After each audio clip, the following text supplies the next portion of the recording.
ॐ भवतु सहनो भुनक्तु सह वीर्यं कर्वावहै तेजस्विनावधीतमस्तु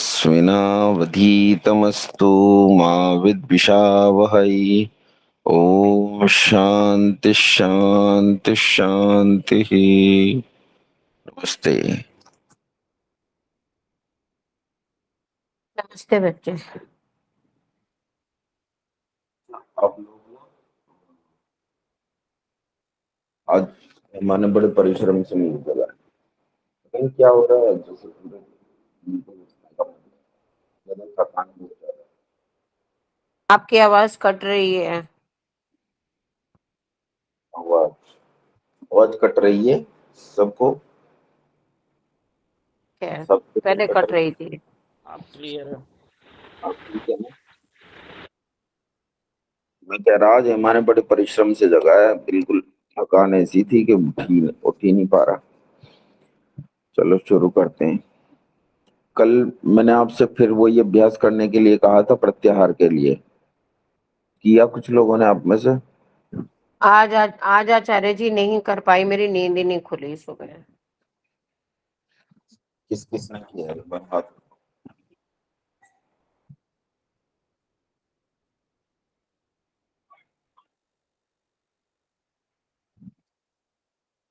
दो लोगों ने किया है, हिमा और मीना माता जी ने, और किसी ने नहीं।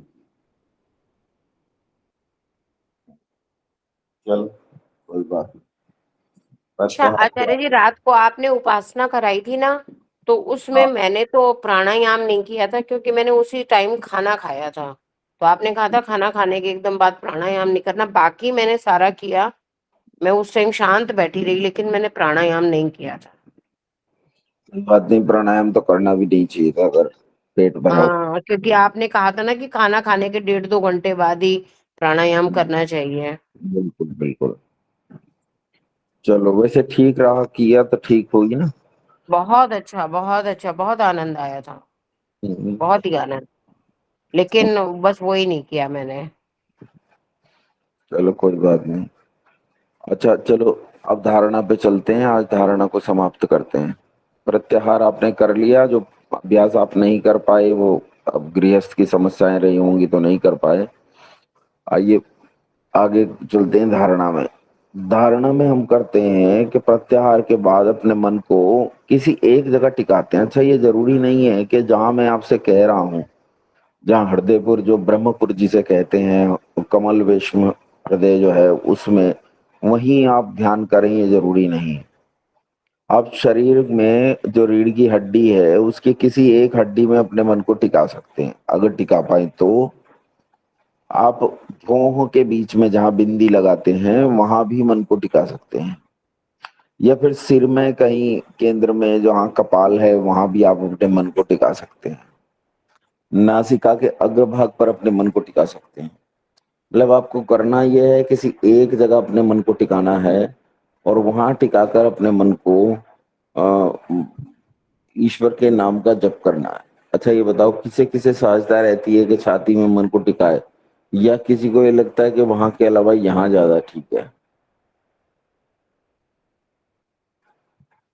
मुझे आचार्य जी जो बीच ये बिंदी वाली जगह है ना, मुझे तो अच्छा ये लगता है, लेकिन कहते हैं सबसे अच्छा तो नाभि चक्र में होता है।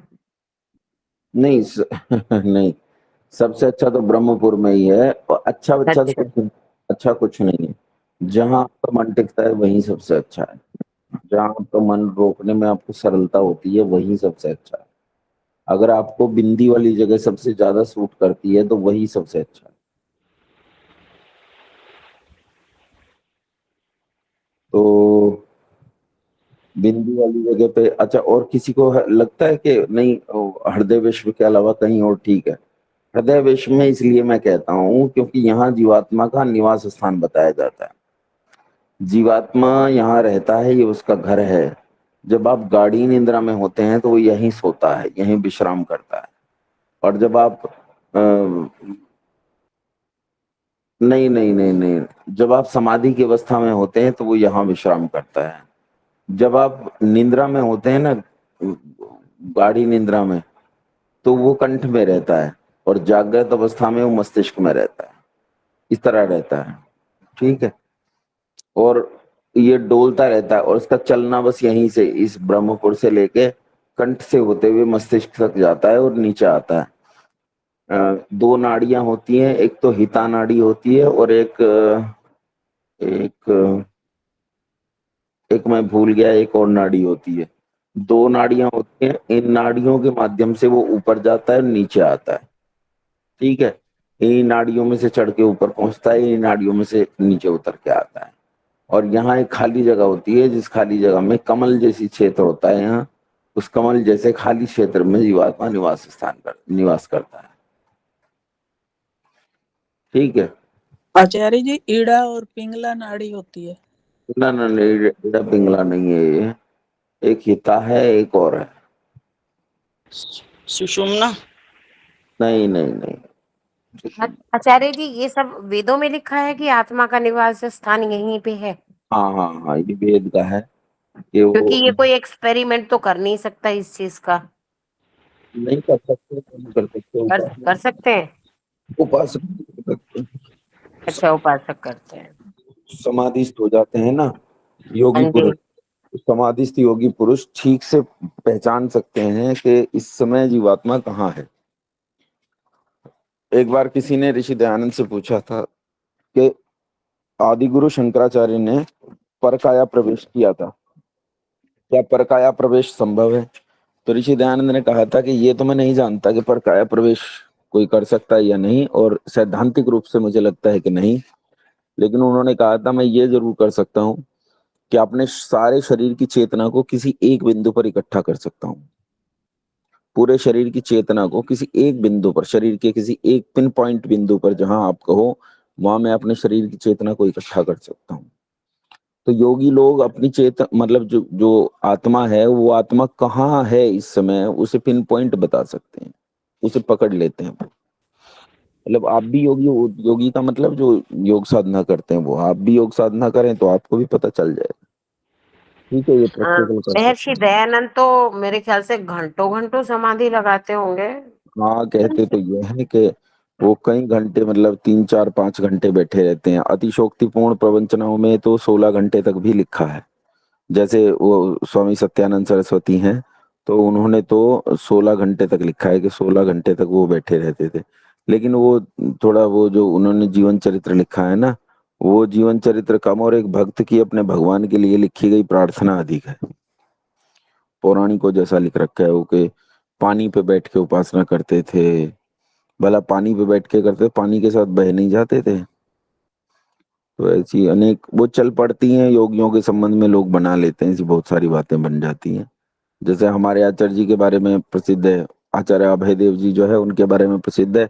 वहाँ सब लोग कहते हैं, पूरे क्षेत्र में ये ख्याति है उनकी, कि वो जब कमरे में रहते थे तो मतलब उपासना करते थे, और उपासना करते हुए वो जमीन से उठना शुरू हो जाते थे, हवा में आ जाते थे, फिर उनके अंग अंग अलग अलग हो जाते थे, और हवा में लटक जाते। ये मूर्खतापूर्ण बातें, इनमें कोई सच्चाई नहीं होती।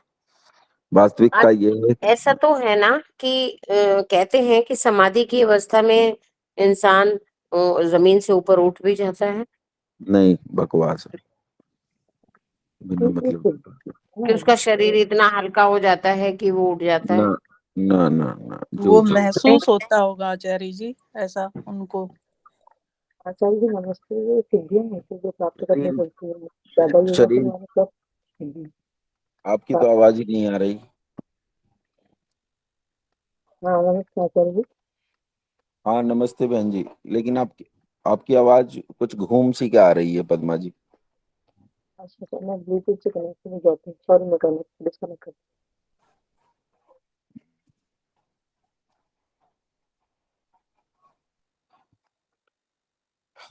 शरीर की तो महसूसियत ही खत्म हो जाती है, शरीर का तो अनुभव ही खत्म हो जाता है।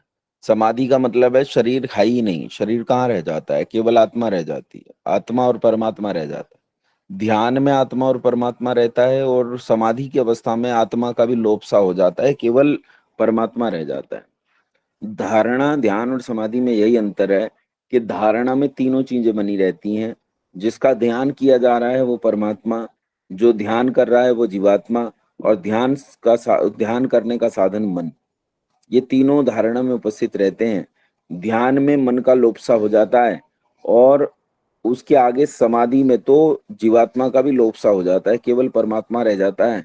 परमात्मा के अलावा कोई विचार नहीं रहता, कोई मन में बात नहीं रह जाती है।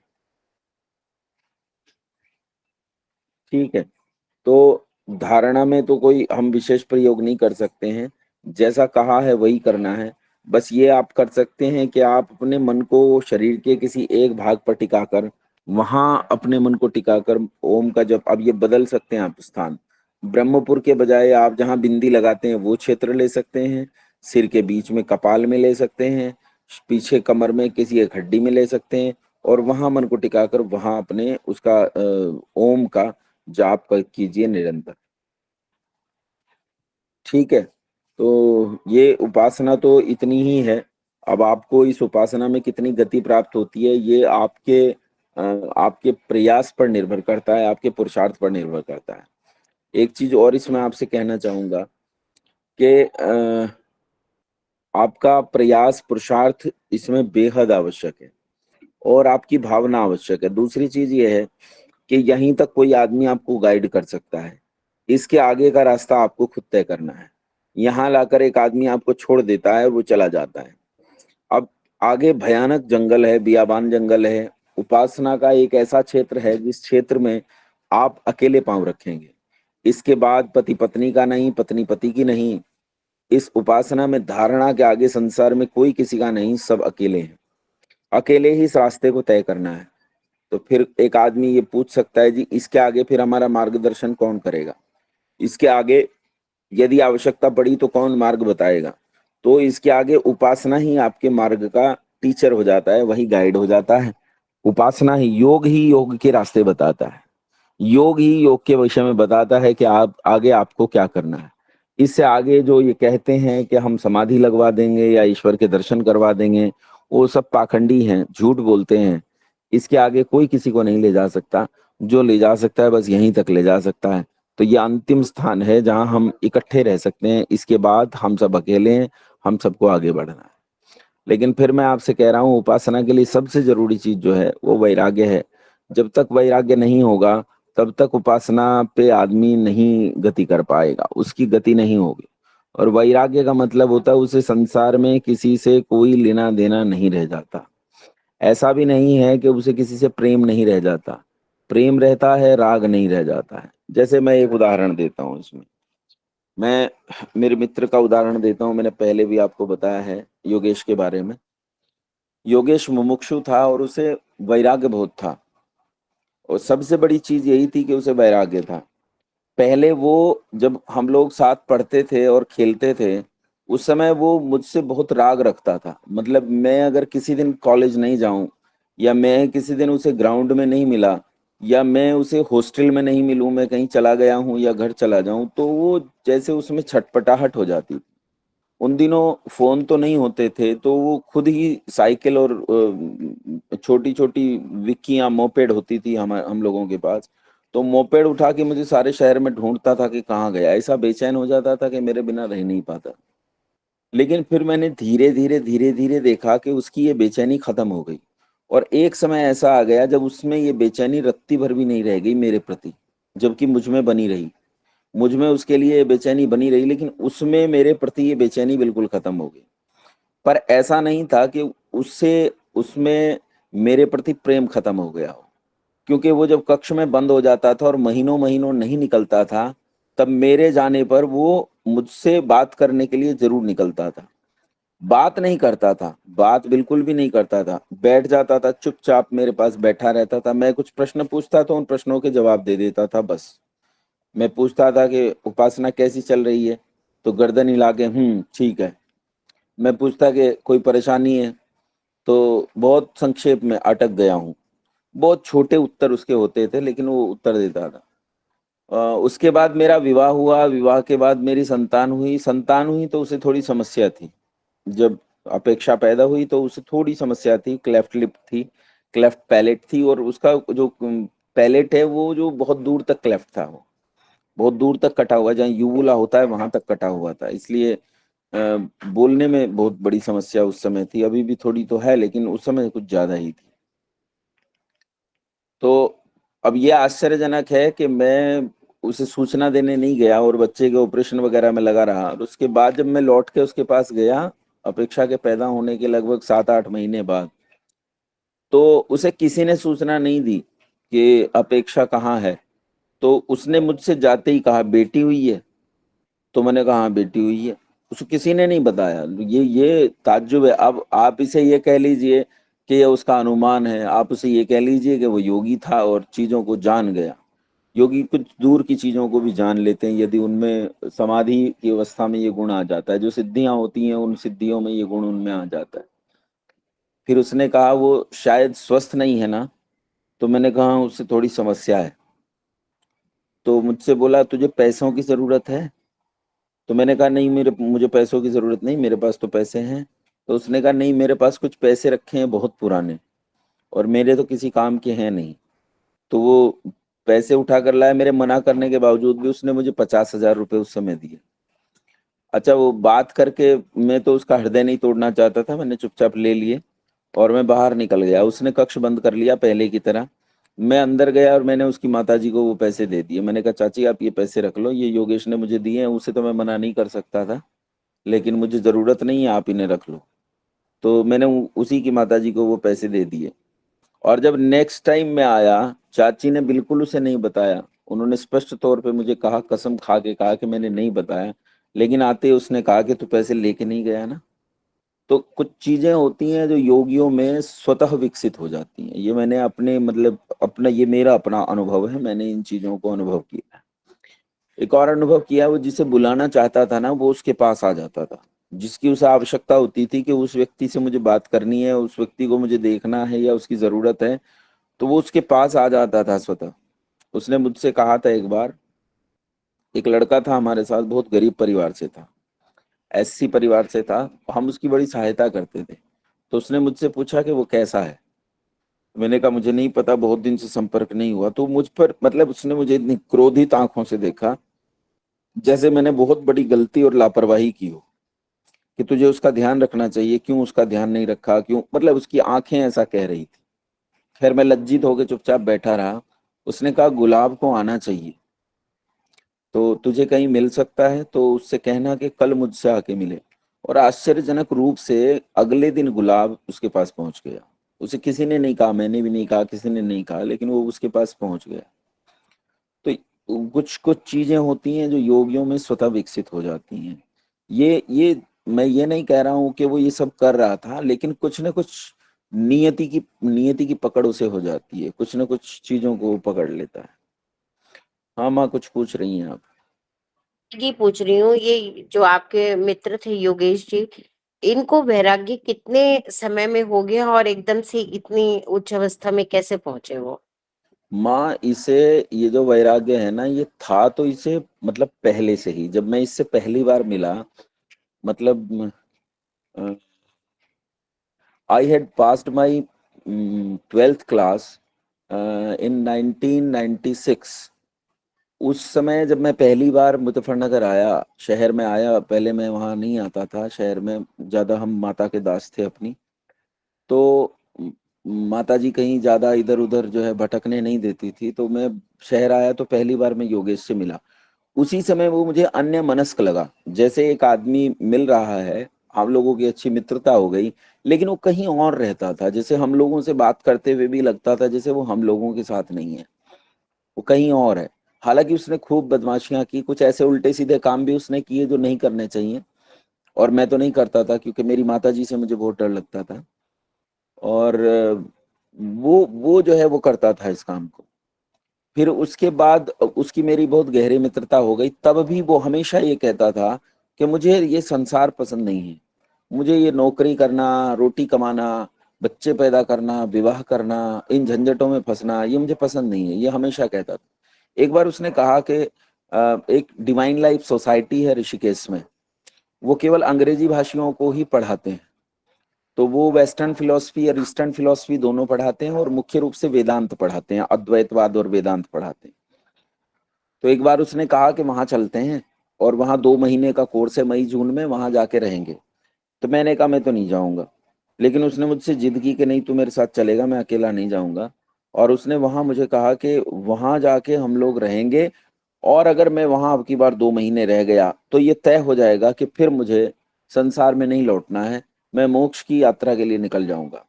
लेकिन अगर हम वहाँ 2 महीने नहीं रह पाए तो फिर इसका मतलब यह है मेरे वैराग्य में कमी है, मैं संसार में काम करूंगा कुछ दिन।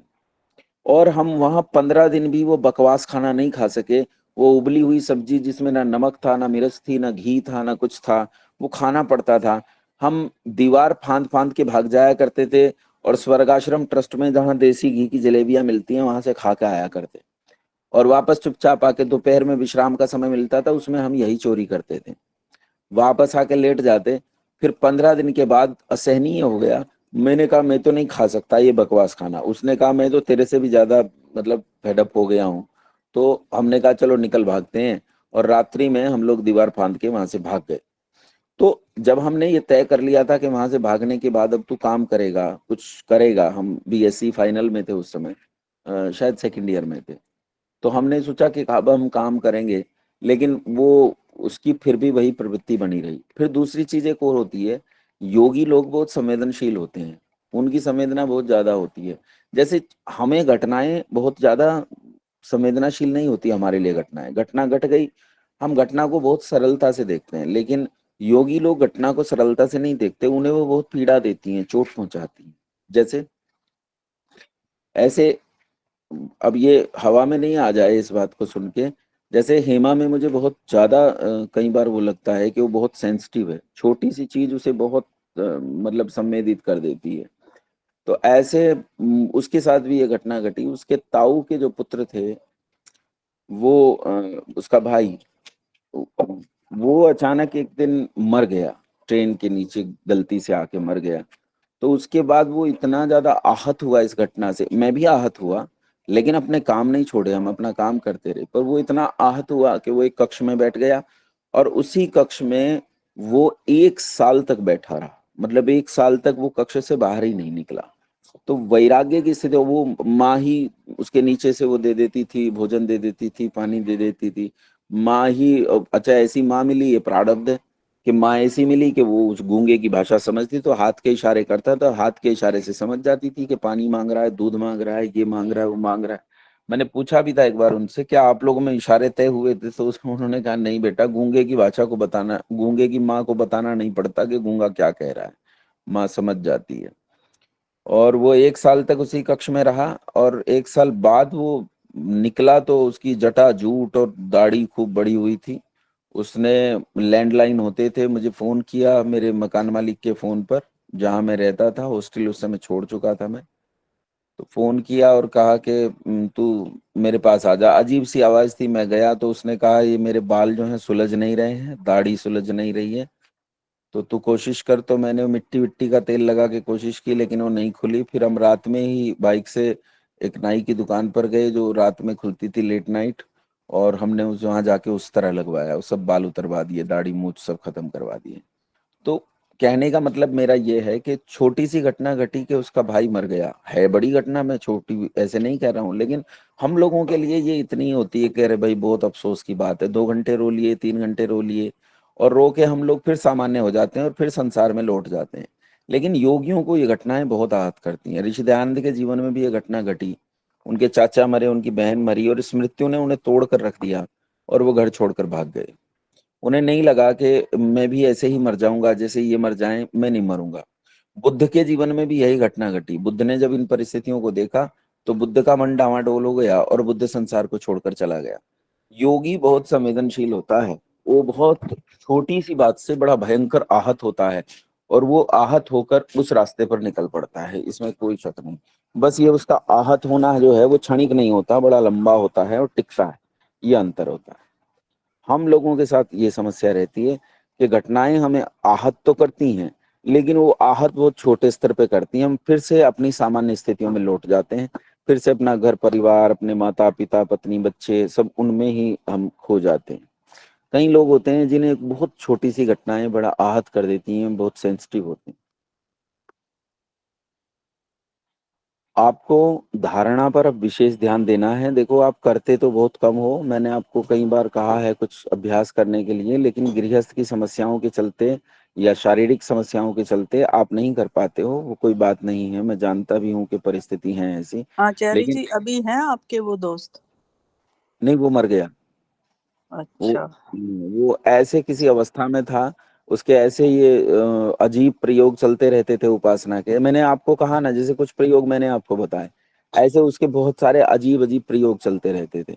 मुझे तो कई बार आश्चर्य होता है, वो महीनों महीनों तक बिना अन्न के रह लेता था, कुछ भी नहीं खाता था, नींबू वो पानी पीता विलक्षण रहता ही था। था, फिर कुछ विलक्षण आत्मा थे वो।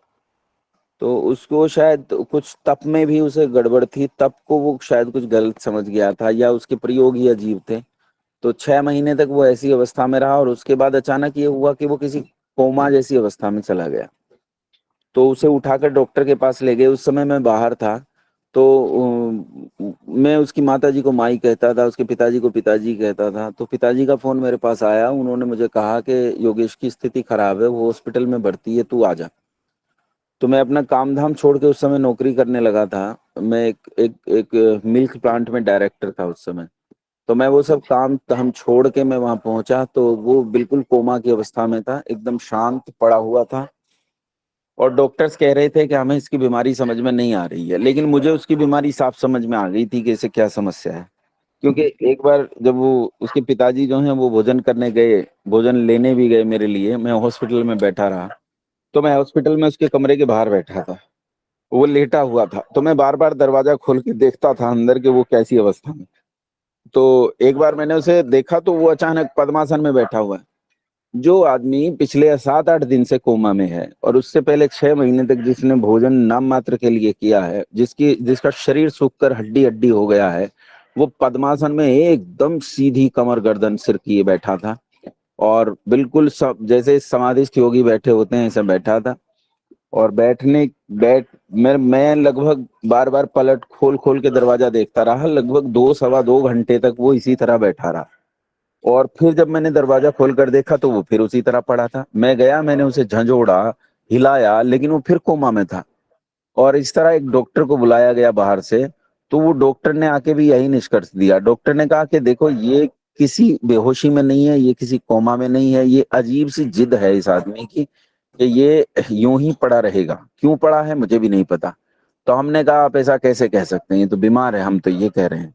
तो उन्होंने कहा देखो, तो उन्होंने अपनी कार की चाबी ली और उसके तलवे पर एक लाइन खींच दी, जैसे तो तलवे पर जैसे ही आपके कोई ऐसी चीज चलाएगा तो एकदम झटका सा लगता है ना पैर को, तो उसके पैर को भी वैसा झटका लगा। बोले ये देखो, ये बिल्कुल ठीक है और प्रत्येक संवेदना को अच्छे से समझ रहा है। मैं और आप जो बात कर रहे हैं उसे भी ये सुन रहा है, लेकिन ये अजीब जिद है, ये नहीं मानेगा। तो वो जो वहाँ के स्थानीय डॉक्टर थे, उन्होंने इस बात को बहुत गंभीरता से नहीं लिया, और बाद में उन्होंने से कोई इंजेक्शन लगा दिया, और वो इंजेक्शन इतना भारी पड़ा कि उस इंजेक्शन ने उसकी जान ले ली।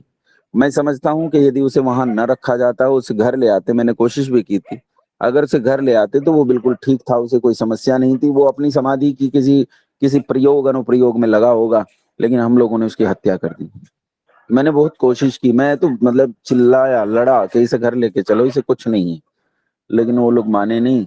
डॉक्टर ने कोई इंजेक्शन लगाया, वो एक्सपायर हो गया। तो आप लोग ऐसा कीजिए कि उपासना करना शुरू कीजिए, और ये जो प्रयोग है ना, अपनी चीजों को बदलने के, खान पान के प्रयोग, अपने बैठने के लिए, जो आपका जो जो भी आपका मतलब बैठने के लिए आपको अच्छा लगे वो करना। हाँ माँ, कुछ पूछ रही हैं? पूछ रही हूँ कि उस समय उनकी क्या आयु थी, मतलब कितना समय हो गया इस बात को?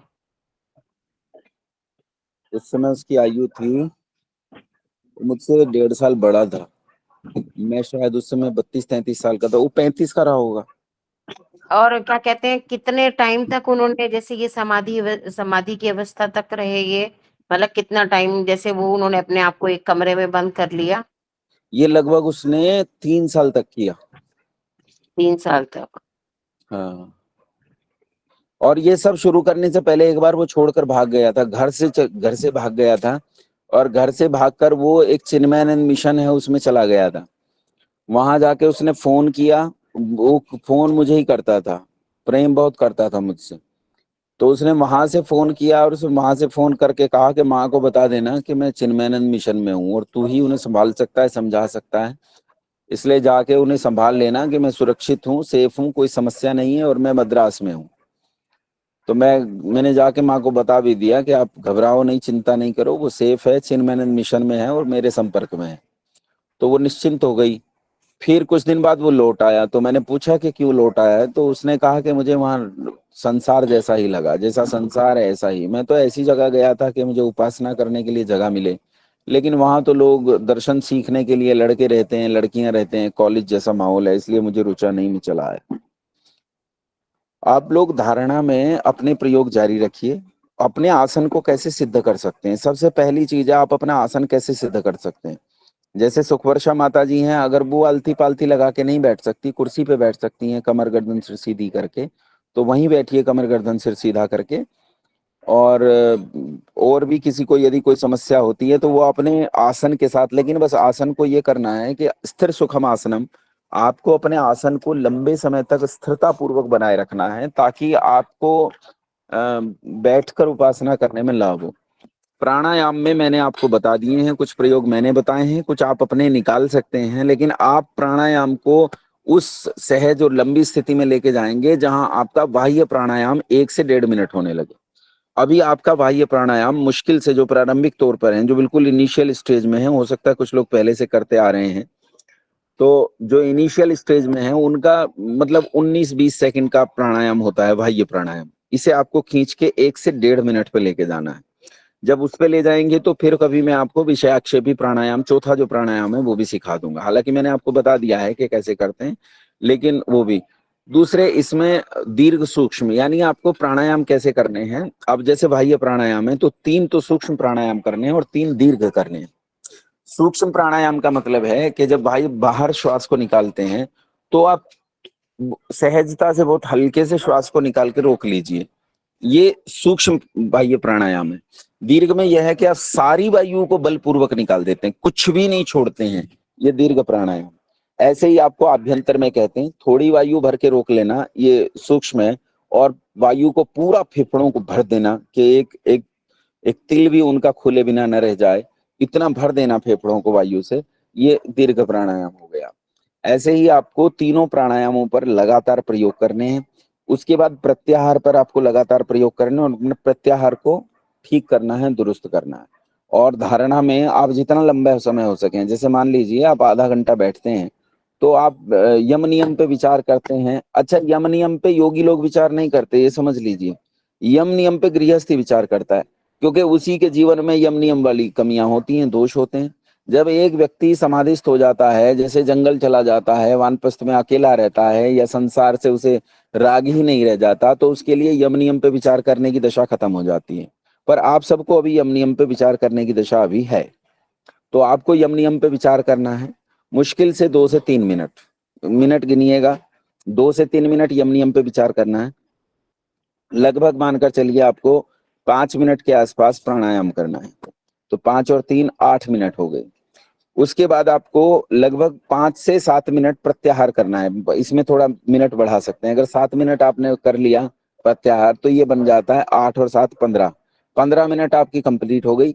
अब इसके बाद 15 मिनट आपको धारणा करनी है, और धारणा के बाद आप शांति से बैठे रहेंगे, बिल्कुल शांति से।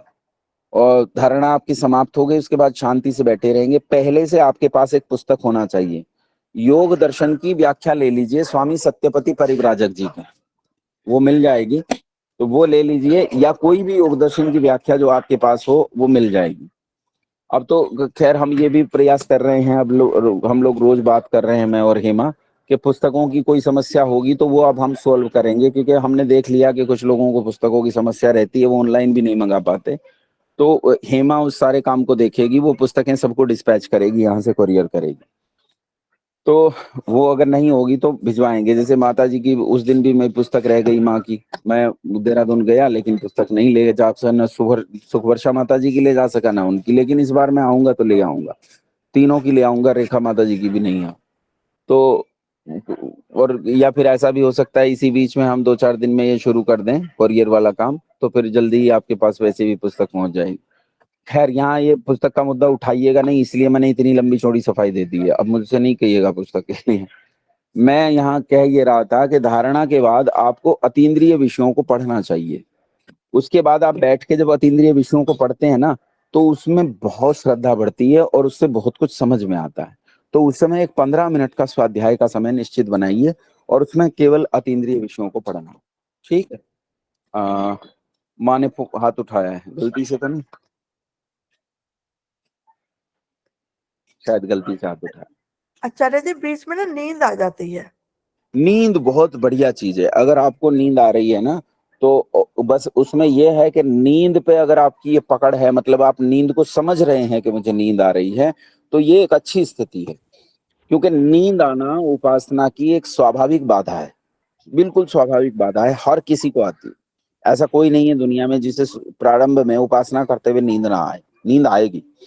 और सबसे बढ़िया नींद पता है किसे आएगी? सबसे बढ़िया नींद इस वाले ग्रुप में सबसे अच्छी नींद आएगी सुखवर्षा माता जी को आ सकती है, हो सकता है ना आती हो, लेकिन आनी उन्हें चाहिए। इस आयु में आती है, या फिर रुचिका को आएगी। ये युवावस्था में भी बहुत नींद आती है, बहुत जम के नींद आती है। मेरे जैसे सोतड़ों को तो सारी उम्र आती है। तो जो नींद मुझे भी जो आ आती जाती है, है आचार्य जी।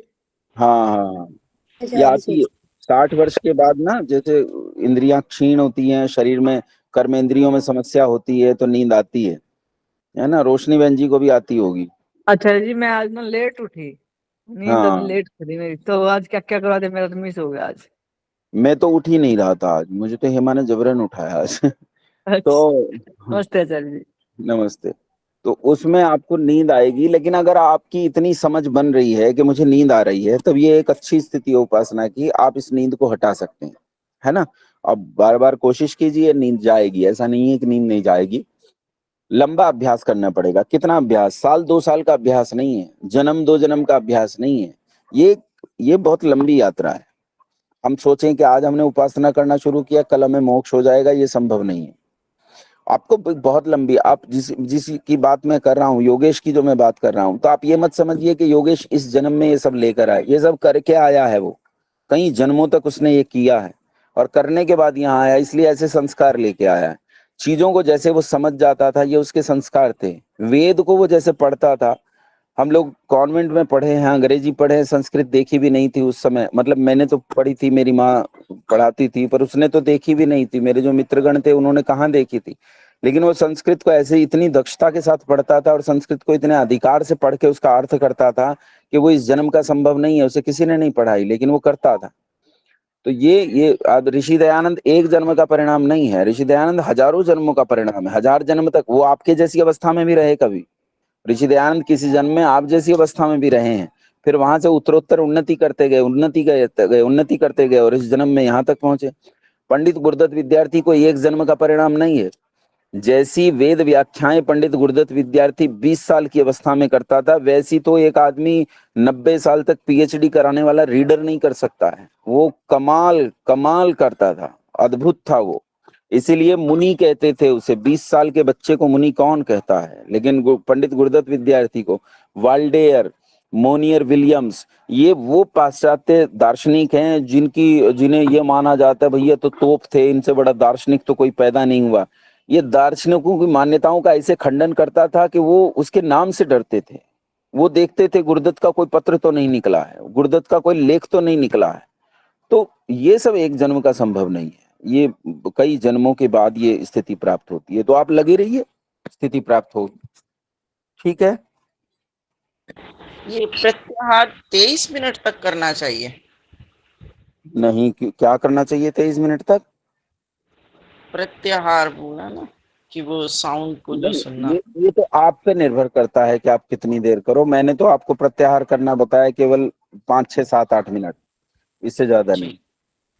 तो लेकिन ये आप पे निर्भर करता है। और योगियों के लिए क्या होता है मैं बताऊं, योगियों के लिए पहले यम नियम खत्म हो जाते हैं, और यम नियम के बाद, क्योंकि वो तो संसार में रहते ही नहीं है, तो यम नियम खत्म, और फिर बाद में उनके लिए प्रत्याहार आदि भी खत्म हो जाते हैं। वो केवल प्राणायाम करते हैं और प्राणायाम से सीधे समाधि में पहुंचते हैं। उनके लिए ये अवस्थाएं, धारणा, ध्यान, ये सब खत्म हो जाती हैं। वो तो प्राणायाम करते हैं, प्राणायाम से वो ईश्वर में जैसे ही मन ले जाते हैं, तुरंत समाधि की अवस्था में पहुंच जाते हैं। उनके लिए ये सब चीजें नहीं रह जाती। पद्मा बहन जी, पद्मा बहन जी, आपने हाथ उठाया है। पद्मा बहन जी गलती से उठाया क्या? चलो माँ आप बताओ। आपने तो ये बताया था कि महर्षि दयानंद तो बिना प्राणायाम किए भी समाधिस्थ हो जाते थे, होते थे देखो ऐसे। वो एक अलग अवस्था होती है। वो अवस्था क्या होती है कि योगी हर समय ही उस ईश्वर के साथ जुड़ा रहता है। तो वो ईश्वर प्रणिधान की अवस्था में इतनी गहराई में होता है कि चलते फिरते खाते उठते बैठते वो ईश्वर में ही जीता है। वो अवस्था वो होती है। और जब वो उपासना के लिए बैठते हैं तो वहां प्राणायाम करते हैं, प्राणायाम करके वो ईश्वर में पहुंचते हैं, समाधिस्थ होते हैं। और जैसे वैसे भी सामान्य रूप से काम करते हुए भी योगी जब उस अवस्था में रहता है, ऋषिदयानंद हमेशा नहीं रहते थे इस अवस्था में। वो क्योंकि उन्होंने संसार के झंझट और झगड़ों में पांव दे दिया था, उसमें सिर फंसा दिया था, इसलिए वो हमेशा इस अवस्था में नहीं रहते थे। शास्त्रार्थ आदि में कहाँ इस अवस्था में रहते होंगे। लेकिन जब अकेले विचरण करते थे, पढ़ते थे, अकेले रहते थे, अकेले रमण करते थे, तो वो एक सहज समाधि उनकी होती है, वो लगी रहती है उनकी। ठीक है। तो हमारा वो आपके समय कब आएगा? है हमारा वो समय कब आएगा? ये जो छटपटाहट है ये राग की स्थिति है। ये भी एक तरह का राग है। आपका उपासना से राग हो गया है कि भाई मुझे वो करना है, ये राग ही खत्म करना है, ये चटपटाहट खत्म करनी है। और वो सहज होना है, दृढ़ होना है, कृत संकल्प होना है उपासना के लिए। और जब आप उसके लिए कृत संकल्प हो जाएंगे तो काम करेंगे। देखो मैं आप लोगों को बता रहा हूँ, लेकिन मुझ में भी तो राग है। ऐसा थोड़ा है कि मुझ में राग नहीं है। मुझ में तो खूब राग है, आपसे ज्यादा भी है। आप में से कई में मुझ मेरी तुलना में राग कम है, मुझ में राग ज्यादा है। तो इसके लिए सतत अभ्यास की जरूरत होती है। मैं जो आपको बता रहा हूं ना, ये मेरी बस वाचिक योग्यता है, ये पठित योग्यता है, ये मेरी अनुभूत योग्यता नहीं है। अनुभूत योग्यता तो ये होती कि मैं समाधिस्थ तो हो के आपको बता रहा हूँ। और इस समय मुझे नहीं लगता, स्वामी सत्यपति जी को कहा जाता है कि स्वामी सत्यपति परिव्राजक जी जो हैं उन्हें आत्म साक्षात्कार हुआ था। लेकिन कुछ विद्वान जिन्हें मैं बहुत अच्छे विद्वान मानता हूँ वो तो उनके संबंध में भी संदेह करते हैं। और ऐसा कोई दिखता नहीं है फिलहाल वर्तमान में लौकिक जगत में जो एक ध्यान की किसी अवस्था में हो और वहां से वो उपदेश कर सके। एक स्वामी केवलानंद जी हैं संन्यास वानप्रस्थ आश्रम में ज्वालापुर में। तो स्वामी केवलानंद जी के बारे में भी लोग ऐसा मानते हैं कि वो उपासना बहुत प्रबल करते हैं। और समाधि अवस्था में कुछ लोग कहते हैं कि उन्होंने छुआ है। लेकिन मैंने उनसे पूछा था और एक दो प्रश्न किए थे, तो फिर प्रश्नों के बाद मुझे संतोष नहीं हुआ। तो लेकिन हैं बहुत, मतलब बहुत मुमुक्षु टाइप के आदमी हैं, बहुत विद्वान आदमी हैं। और उपासना के प्रति इतने गंभीर हैं कि बहुत ज्यादा है, इसमें कोई शक नहीं है कि बहुत उच्च अवस्था में है। वो अलग बात है कि वो समाधिस्थ नहीं है, लेकिन उच्च अवस्था में तो है, ये तो कहा जा सकता है। एक साध्वी आचार्य जी प्रज्ञा भी है जो तपोवन में आती हैं, मतलब स्वामी चित्तेश्वरानंद जी के साथ। वो भी मैंने सुना है कि बहुत बहुत लंबे समय तक समाधि में रहती हैं। देखो इसमें माँ एक चीज है, सुनो, समाधि में रहना एक अलग विषय है और बैठना एक अलग विषय है। मान लो एक आदमी 2 घंटे 3 घंटे बैठ जाता है, तो एक मतलब ये मैं एक आदमी की बात बता रहा हूँ। जैसे ब्रह्मचारी एक गुरुकुल में ब्रह्मचारी आपस में बात करते हैं। तो एक ब्रह्मचारी दूसरे को कह रहा था कि मैं 1.5 घंटा बैठ जाता हूँ सुखासन में, जब उपासना करता हूँ तो मैं 1.5 घंटा बैठ जाता हूँ। तो दूसरे वाला बोला, अबे तू 1.5 घंटा बैठ जाता है, इसका मतलब ये थोड़ा है कि तू ईश्वर के समीप पहुंच गया है। हमारी भैंस 2.5 घंटे बैठी रहती है, तो इसका मतलब उसकी समाधि थोड़े लग गई है। तो केवल बैठ जाना और बैठे रहना और आसन सिद्ध कर लेना ये तय नहीं करता कि हम समाधि की अवस्था में, मानसिक स्तर पर हम कहाँ तक ईश्वर के साथ पहुंचे हैं वो तय करता है। अब मैं तो नहीं जानता उनकी क्या स्थिति है, मैंने उन्हें नहीं देखा है। लेकिन मैंने अभी कोई नहीं देखा है आर्य जगत और पौराणिक जगत में भी। पौराणिक जगत में भी होते हैं कुछ बहुत अच्छे लोग, लेकिन मुझे नहीं लगता कोई। जैसे आजकल एक बड़े वो पीले वस्त्रों वाले आप टीवी पे देखते होंगे, प्रेमानंद सरस्वती, उनके बारे में लोग कह रहे हैं कि जी वो तो बड़े समाधिस्थ हैं। ये कुछ भी नहीं है, आसपास भी नहीं है। वो समाधि आचार्य तो जी, छोड़ दीजिए, उपासना की धारणा की अवस्था में भी नहीं है। आचार्य जी, ये स्वामी सत्यपति जी थे, उनके शिष्य हैं स्वामी विवेकानंद जी। तो ये भी काफी मतलब सही लगते हैं मुझे इस फील्ड में। पढ़ाने लिखाने वाले बहुत अच्छे हैं, अध्यापक बहुत अच्छे हैं, इसमें कोई शक नहीं। न्याय दर्शन बहुत अच्छा पढ़ाते हैं, थोड़े गुस्से वाले तो हैं, लेकिन न्याय दर्शन बहुत अच्छा पढ़ाते हैं, इसमें कोई शक नहीं है। लेकिन मुझे समाधि उमाधि का तो कहीं आसपास भी नहीं लगता। एक थे आचार्य विजयपाल जी, रेवली गुरुकुल जो चलता है, इसका नाम पहले बहालगढ़ गुरुकुल था, पास में एक दूसरा गांव है वो बहालगढ़, झज्जर वाले पहले झज्जर वाले हैं क्या ये? नहीं झज्जर वाले नहीं, वो स्वामी ओमानंद जी थे। ये थे आचार्य विजयपाल जी। आचार्य विजयपाल जी व्याकरण के मतलब ये कहो आधुनिक समय में वो स्वामी दंडी स्वामी थे। उन्हीं की परंपरा में आज तक व्याकरण सबसे उत्तम तरीके से पढ़ाया जा रहा है। तो आचार्य विजयपाल जी बहुत बढ़िया स्थिति थी उनकी उपासना की, और एक बार उनकी बाईपास सर्जरी हुई थी। आजकल तो बाईपास सर्जरी में बहुत उन्नति हो गई है, उस समय बाईपास सर्जरी में भयंकर पीड़ा होती थी, इसलिए अचेत करना पड़ता था व्यक्ति को। तो उनसे डॉक्टर ने कहा कि आपको अचेत करना पड़ेगा। उन्होंने कहा अचेत करने की जरूरत नहीं, आप करो। बोले आपको पीड़ा होगी, आप रोएंगे, चिल्लाएंगे, चीखेंगे। बोले कुछ नहीं होगा, आप करो। उन्होंने उन्होंने सर्जरी की और आचार्य जी ऐसे पड़े रहे बिल्कुल शांत, उनके चेहरे पर कोई पीड़ा का भाव, उनके माथे पर एक शिकन, कुछ नहीं आया। तो डॉक्टर को बहुत आश्चर्य हुआ। उसने बाद में पूछा कि ये कैसे हुआ, आपको दर्द क्यों नहीं हुआ? उन्होंने कहा मैं उस समय शरीर में था ही नहीं, जब आप कुछ कर रहे होंगे मैं शरीर में था ही नहीं। तो वो आचार्य विजयपाल जी थे, मतलब उनकी दशा थी, माना जा सकता है। वर्तमान में नहीं दिख रहा है कोई। आचार्य जी, जिनका मैं बता रही थी ना साध्वी प्रज्ञा, मैंने उनके बारे में सुना है, मतलब वहीं पे बताया गया था तपोवन में कि उन्होंने कितने समय तक आदर्शन मौन व्रत भी रखा और समाधिस्थ भी बहुत रही है। नहीं, समाधिस्थ रही है ये कोई कैसे कह सकता है? मतलब समाधिस्थ रही है ये कोई कैसे? ये तो मेरा मेरा विषय है, मैं खुद। और योगी कभी कहता नहीं है, योगी कभी नहीं कह ही नहीं सकता। योगी प्रदर्शन या मुख से बोलना ये संभव नहीं है योगी के लिए। अच्छा, ये योगी जैसे समाधि अवस्था में आता है तो बाद में कुछ बताते हैं कि मेरे को क्या अनुभव हुआ? नहीं, वो सिद्धांत बताता है, ये नहीं बताता कि ये मेरे अनुभव। उसे संसार से लेना देना कहाँ रह जाता है, वो इस चक्कर में कहाँ रह जाता है कि मैं किसी को बताऊं, पढ़ाऊं, इन चक्करों में नहीं रहता। वो तो निकल गया, तो संसार से गया। तुम्हारा भैया जो हो तुम देखो, हमें कोई मतलब नहीं। हम तो गए अब ईश्वर की तरफ, उससे क्या लेना देना संसार से? वो क्यों बताए दुनिया को? आचार्य जैसे मानो मैंने पूछा उनसे कुछ तो वो हमारे को जवाब नहीं देंगे बात को। हाँ, जवाब देंगे, सिद्धांत बताएंगे। आप उनसे पूछोगे तो वो सिद्धांत बताएंगे, लेकिन सिद्धांत आपको आपकी अवस्था के अनुकूल बताएंगे। योगी उस किसी भी व्यक्ति को उतना ही बताता है जितनी उसकी पात्रता हो, पात्रता से आगे नहीं बताता। जैसे मैं आपको बता रहा हूँ, तो मुझे जितनी जानकारी है मैं सारी आपको बता दे रहा हूँ। हाँ जी मुझे एक स्वामी। जितना मुझे पता है मैं वो सारा आपको बता दे रहा हूँ।